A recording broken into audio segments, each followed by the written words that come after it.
तो चलिए बड़ी सियासी खबरों की पड़ताल शुरू करते हैं। इलेक्शन स्टेट में जो सुर्खियां बनी हुई हैं, मध्य प्रदेश में महाराज की चर्चा है, राजस्थान में जीत की रणनीति पर बीजेपी कांग्रेस आमने सामने है, वहीं छत्तीसगढ़ में अमित शाह की मैराथन मीटिंग के बाद किसके नाम पर मुहर लगने वाली है, आपको वो भी बताएंगे।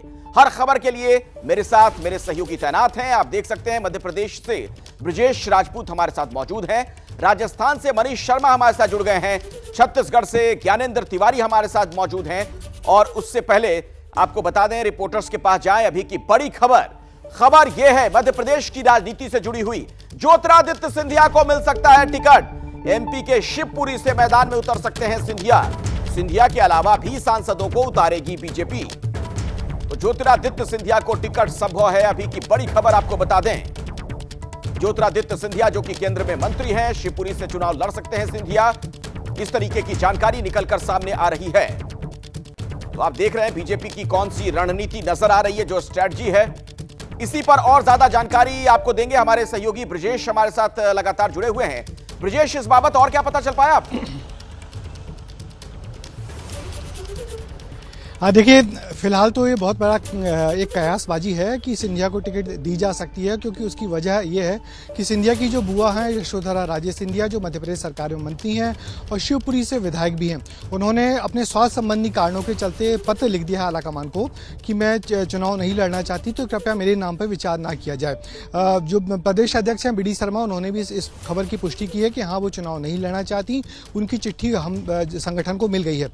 तो अब ये कहा जा रहा है कि जिस तरीके से बीजेपी अपने सांसदों को उतार रही है, तो एक बड़ी संभावना ये भी बन गई कि ग्वालियर चंबल में जो हालत खराब है, उस हालत को सुधारने के लिए क्यों ना ज्योतिरादित्य सिंधिया को भी यहाँ उतारा जाए, क्योंकि शिवपुरी वो सीट है जहाँ पे लंबे समय से सिंधिया परिवार का ही कोई ना कोई परिवार का सदस्य इस इलाके में प्रतिनिधि रहा है, चाहे सांसद हो चाहे विधायक हो, तो पर ये शिवपुरी सीट उन्हीं के पास लंबे समय से रही है। तो शायद समझा जा रहा है कि सिंधिया को यहाँ से उतारा जाएगा। अभी नरेंद्र तोमर ग्वालियर पहुंचे हैं। जब मीडिया के हमारे मित्रों ने उनसे पूछा कि और किन सांसदों को उतारा जाएगा, तो उन्होंने हंसते मुस्कुराते जवाब दिया कि मुझे तो उतार ही दिया गया, और कितनों को उतरवाओगे।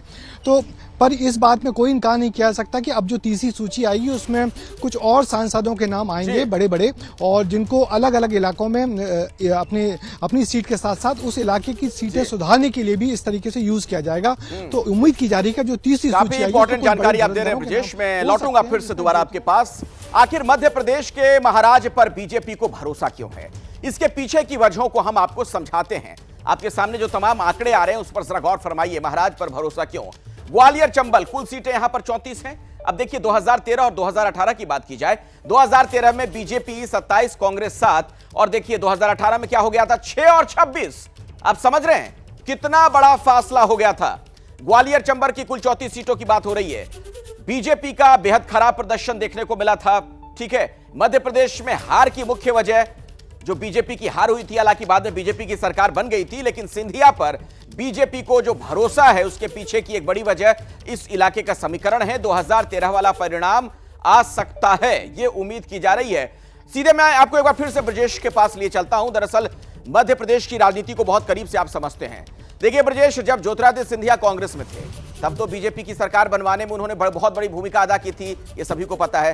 बीजेपी में रहते हुए क्या कर पाएंगे?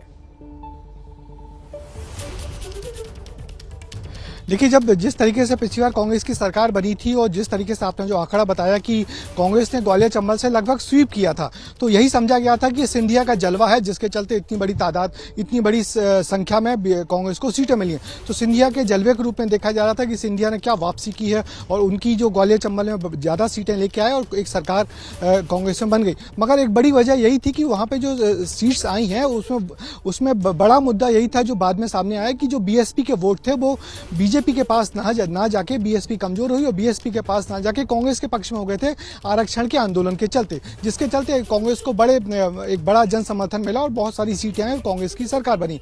अब मगर जिस तरीके से उस जीत के बाद सिंधिया को साइडलाइन किया गया, सिंधिया ने फिर पाला बदला और बीजेपी में आ गए, बीजेपी की सरकार बनाई, तो अब सिंधिया एक बार फिर बेताब है अपने उसी प्रदर्शन को दोहराने के लिए। ठीक, और अभी एक और बड़ी खबर आ गई है ब्रजेश। 5 राज्यों के चुनाव पर आज एक बड़ी बैठक हो रही है, बीजेपी महामंत्रियों की बैठक। बस कुछ ही देर के बाद जेपी नड्डा की अध्यक्षता में यह बैठक होगी। चुनावी राज्यों के प्रभारी प्रेजेंटेशन देने वाले हैं। राजस्थान में उम्मीदवारों पर मंथन, सभी वरिष्ठ नेताओं की सभा पर चर्चा होगी।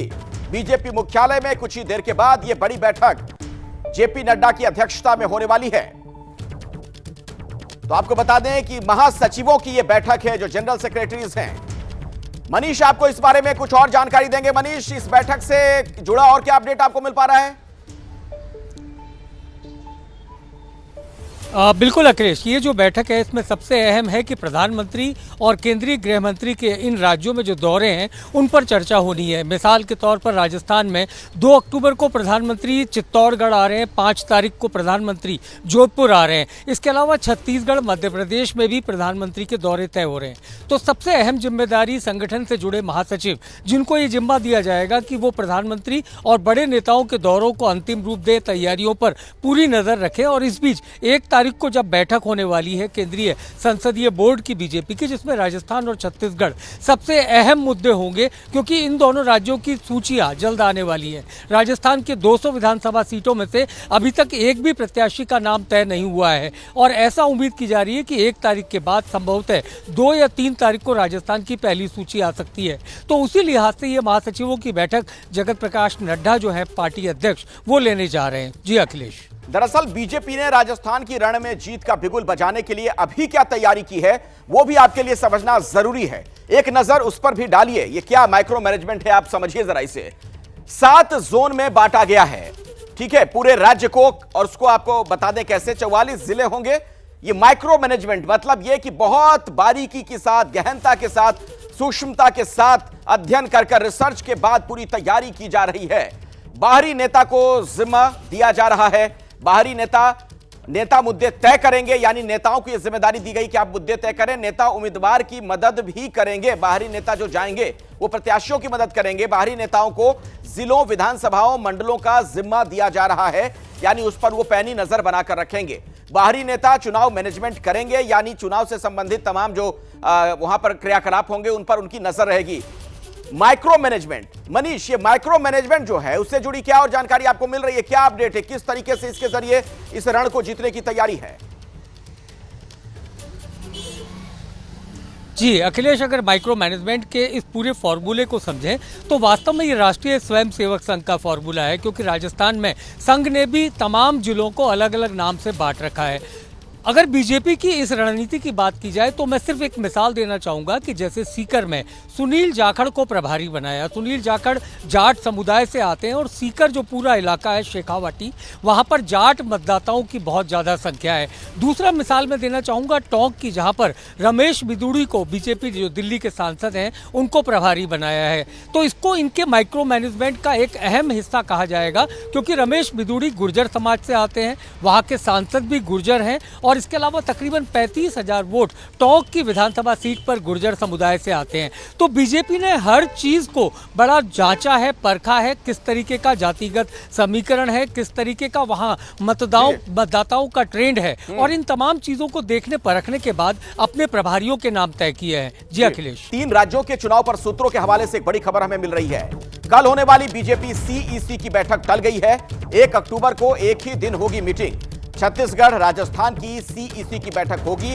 छत्तीसगढ़ के उम्मीदवारों पर मुहर लग सकती है। गृह मंत्री शाह कल ही छत्तीसगढ़ से लौटे हैं और एबीपी न्यूज के पास एक्सक्लूसिव जानकारी है कि कल छत्तीसगढ़ की बैठक में क्या कुछ हुआ। एक नजर जरा आप डालिए। छत्तीसगढ़ में जो ये बीजेपी का आगाज एक तरीके से आप कह सकते हैं, 6 घंटे तक बैठक चली। अमित शाह ने इसकी अध्यक्षता खुद की। परिवर्तन यात्रा पर वहां बातचीत की गई है। इस बैठक में जो हमें जानकारी मिल रही है, 69 सीटों पर बहुत विस्तार से चर्चा की गई। दूसरी लिस्ट के उम्मीदवारों के नामों पर चर्चा की गई, कौन प्रत्याशी हो सकता है, नहीं हो सकता है, और प्रधानमंत्री के जो दौरे होंगे उसकी भी बाकायदा प्लानिंग इस बैठक में की गई है। नड्डा और बीएल संतोष भी बैठक में पहुंचे, यानी वो भी वहां पर मौजूद थे जब ये तमाम बातचीत हो रही थी। आइए सीधे मैं आपको रायपुर लिए चलते हैं। हमारे साथ ज्ञानेंद्र, हमारे सहयोगी, जुड़ गए हैं। ज्ञानेंद्र, जैसे ही सियासी पारा चढ़ा आप पहुंच गए हैं रायपुर, क्या जानकारी मिल रही है इस बैठक को लेकर? इनसाइडर स्टोरी बताइए। अखिलेश भाई, क्या हाल चाल है आपके? क्या चाहते हैं आप? मैं रायपुर में ना रहूं, दिल्ली में रहूं? आप पहले अपनी मंशा बता दीजिए, फिर खबर में आगे चर्चा करेंगे। नहीं, आप वहां पर रहिए, वहां की खबर हम तक पहुंचनी चाहिए। एक एक खबर बताइए। यहाँ रहना जरूरी है ना।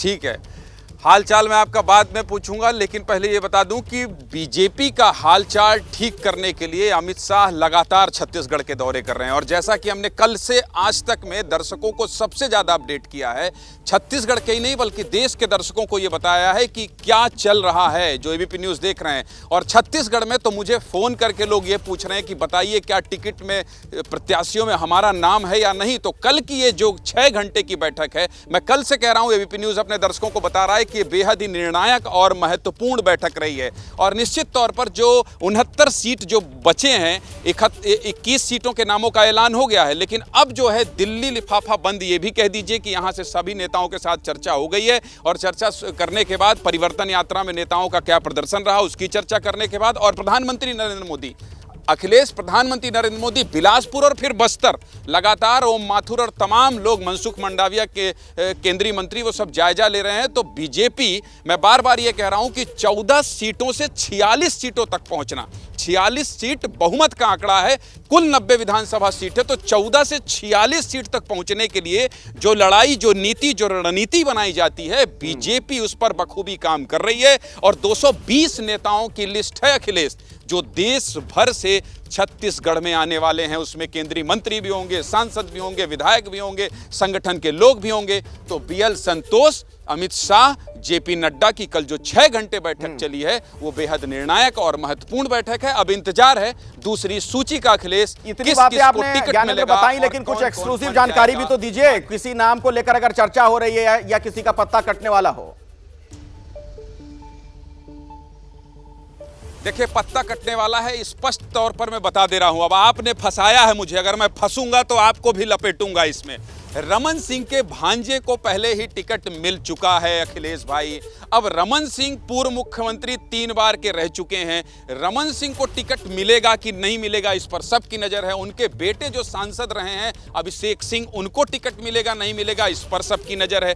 और चूंकि पुराने नेताओं के बारे में यह कहा जा रहा था अखिलेश कि पुराने नेताओं को लोकसभा लड़ाने की तैयारी है, क्योंकि छत्तीसगढ़ में सबसे ज्यादा अगर किसी बात को लेकर एंटी इनकम्बेंसी थी, जिसकी वजह से बीजेपी की 15 सीटों वाली हालत हुई अखिलेश, तो इसलिए हुई थी कि लगातार 15 साल उस चेहरे को देखकर छत्तीसगढ़ के लोग बोर हो गए थे। और इस 5 साल में, इन 5 सालों में छत्तीसगढ़ में सेकेंड लाइन तो बहुत अच्छे से तैयार नहीं हुई है, लेकिन सामूहिक नेतृत्व में चुनाव लड़ना है, ये केंद्रीय नेतृत्व ने साफ तौर पर ज्ञानेंद्र, आप जो बता रहे हैं उसका एक अर्थ निकलकर सामने आ रहा है कि रमन सिंह का टिकट कट सकता है। जब यह खबर आएगी तभी हम आपके पास लौटेंगे। बहुत बहुत शुक्रिया ज्ञानेंद्र।